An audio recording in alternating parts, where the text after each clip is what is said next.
Hello नमस्कार दोस्तों, मेरा नाम संदीप शर्मा। मैं आपको टारगेट स्टडी पे आपका अभिनंदन व स्वागत करता हूं। आज हम दोस्तों आपके लिए एक प्रॉफिट एंड लॉस का चैप्टर लेकर के आए हैं। आज हम बिल्कुल बेसिक से जीरो लेवल से इसको पढ़ाएंगे और समझाएंगे। आगे की वीडियो में इसके सवाल क्वेश्चन सॉल्व करेंगे। आज हम इसमें बिल्कुल आपको ये सिखाएंगे कि क्रय मूल्य कॉस्ट प्राइस क्या होता है, विक्रय मूल्य सेलिंग प्राइस क्या होता है। इसके बारे में हम आपको पूरा डिस्कशन इस पर करेंगे। चलो आगे चलते हैं, बिना समय व्यक्त किए आगे चलते हैं। देखिए दोस्तों, देखिए क्रय मूल्य क्या होता है। जिस मूल्य पर कोई वस्तु खरीदी जाती है वह उस मूल्य का क्रय मूल्य कहलाता है। दोस्तों कॉस्ट प्राइस, कोई भी वस्तु आप किसी भी मूल्य पर जिस मूल्य पर खरीदते हो उस मूल्य को आप क्या कहते हैं, क्रय मूल्य कहते हैं, कॉस्ट प्राइस कहते हैं। जैसे आप किसी मार्केट में गए, किसी दुकानदार से किसी वस्तु को खरीद के लाए। सपोज़ करिए आपने कोई पेन खरीदा, पेन आपने 10 रुपीज़ में ख़रीदा। जो 10 रुपीज़ में आपने ख़रीदा वो आपका क्रय मूल्य है। जिस मूल्य पे आपने ख़रीदा उस मूल्य को हम क्या कहते हैं, क्रय मूल्य कहते हैं, कॉस्ट प्राइस कहते हैं। आगे आते हैं विक्रय मूल्य। विक्रय मूल्य क्या होता है, देखिए जिस मूल्य पर कोई वस्तु बेची जाती है वह मूल्य उस वस्तु का विक्रय मूल्य कहलाता है।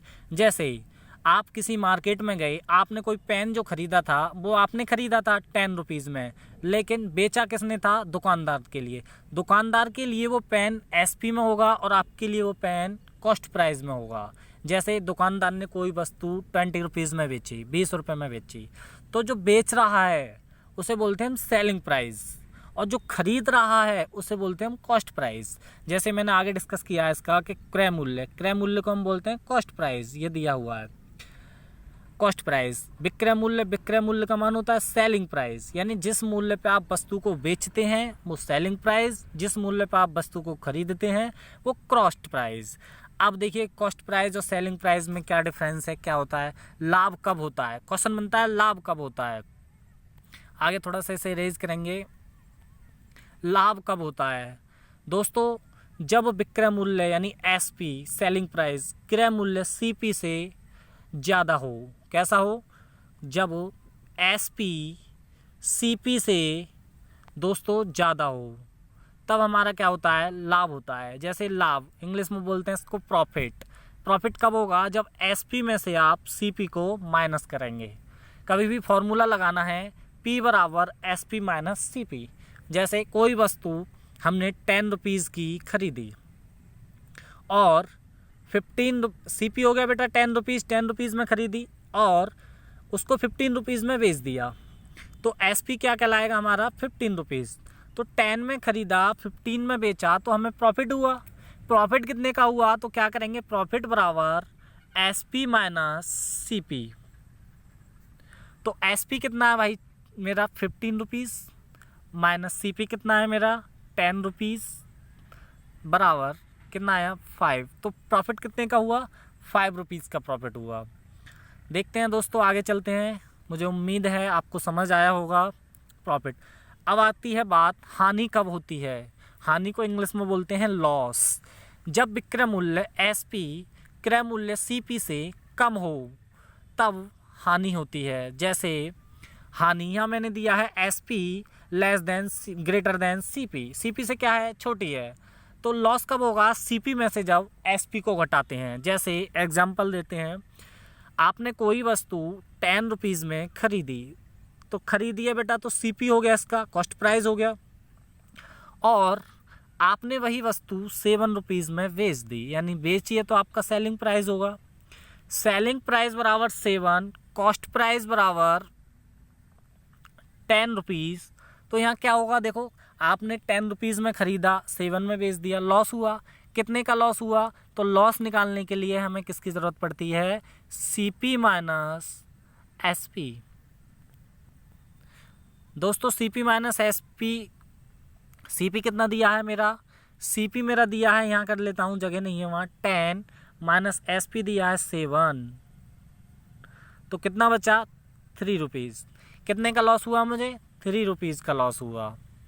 आया होगा समझ, मुझे उम्मीद है आपको समझ आया होगा। आगे चलते हैं, आगे क्या कह रहा है कि लाभ पी, यानी पी का मतलब है प्रॉफिट, लाभ या हानि, एल का मतलब है लॉस, प्रतिशत। यानी परसेंटेज हमेशा सीपी पर ज्ञात किए जाते हैं। कभी भी हमें लाभ प्रॉफिट निकालना हो, प्रॉफिट परसेंट निकालना हो या लॉस परसेंट निकालना हो, किस पे काउंट करेंगे हम? सीपी पे काउंट करेंगे। जैसे प्रॉफिट परसेंट, लाभ बटे क्रय मूल्य इंटू 100। जैसे बेटा कोई भी वस्तु हमने सपोज करिए 10 रुपीज़ में खरीदी, तो सीपी इसका कितना हो गया? 10 रुपीज़। एसपी सपोज करिए हमने उसी वस्तु को 15 रुपीज़ में बेच दिया। कितने में बेच दिया? 15 रुपीज़ में। तो हमें प्रॉफिट कितने का हुआ? 5 रुपीज़ का। तो 5 रुपीज़ का। लेकिन अगर आपसे क्वेश्चन बनता है कि प्रॉफिट परसेंट कितने का हुआ, तो आपको क्या करना है? प्रॉफिट ऊपर रखना है 5, नीचे सीपी करना था आपका 10 रुपीज़, और परसेंट निकालने के लिए 100 से मल्टीपल कर देना है। तो दोस्तों 0 से 0 कटा, यानी आपको जो प्रॉफिट हुआ वो 50% का प्रॉफिट हुआ। परसेंट में दोस्तों 50% का हुआ और रुपीज़ में आपको 5 रुपीज़ का प्रॉफिट हुआ। जहाँ तक है मैं समझता हूँ आपको समझ आया होगा। आप मेरी वीडियो को पॉज करके देखें, एक बार नहीं 2 बार देखें, 3 बार देखें, जब तक समझ ना आए तब तक देखते रहें। मैं आशा करता हूँ आपको अच्छे से समझ आया होगा। चलो आगे चलते हैं। अब आगे बात आती है हानि परसेंट यानी लॉस परसेंट। लॉस परसेंट क्या होता है? देखो इसी एग्जांपल में लॉस परसेंट को क्लियर कर लेते हैं। लॉस परसेंट दोस्तों, किसी वस्तु को सपोज करो, किसी वस्तु को मैंने 20 रुपीज़ में खरीदा। कितने में खरीदा? 20 रुपीज़ में। तो सीपी मान लेता हूँ मैं इसका 20, एसपी मान लेता हूँ मैं इसका, मैंने उसको बेटा 10 रुपीज़ में बेच दिया। 20 में खरीदा और 10 रुपीज़ में मैंने उसको बेच दिया। तो मुझे क्या हुआ? 20 रुपये में कोई चीज़ खरीद के लाया, अगर मैं उसको 10 रुपये में बेच देता हूँ तो 10 रुपये का लॉस हुआ। 10 रुपये का लॉस किस पे होता है बेटा? लॉस सीपी पे। सीपी कितना था मेरा? 20, और परसेंट निकालने के लिए 100 से मल्टीपल। तो 0 से 0 कटा, 2 से 5 बार कटा, यानी 10 5 जा 50। जो हमें बेटा प्रॉफिट हुआ, वो लॉस हुआ, वो 50% का लॉस हुआ। मैं आशा करता हूँ आपको समझ आया होगा दोस्तों। आज की जो क्लास है वो यहीं तक सीमित करते हैं। आगे की जो क्लास लेकर के आएंगे वो आगे हम सवाल सॉल्व कराएंगे, कैसे कैसे इस पे सवाल बनते हैं, कैसे कैसे सवालों को सॉल्व किया जाता है। यहाँ दिया गया है जब सीपी दिया हो तो लॉस या प्रॉफिट दी हुई संख्या पे एसपी कैसे निकालें, या एसपी दिया हो तो सीपी कैसे निकालते हैं, या एसपी और प्रॉफिट दिया हो तो सीपी कैसे निकालें, सीपी प्रॉफिट दिया हो तो एसपी कैसे निकालें। ये हम आपको अगली वीडियो में डिस्कस करेंगे। नमस्कार दोस्तों, धन्यवाद। मैं आपको आशा करता हूँ आपकी समझ आया होगा। Thank you.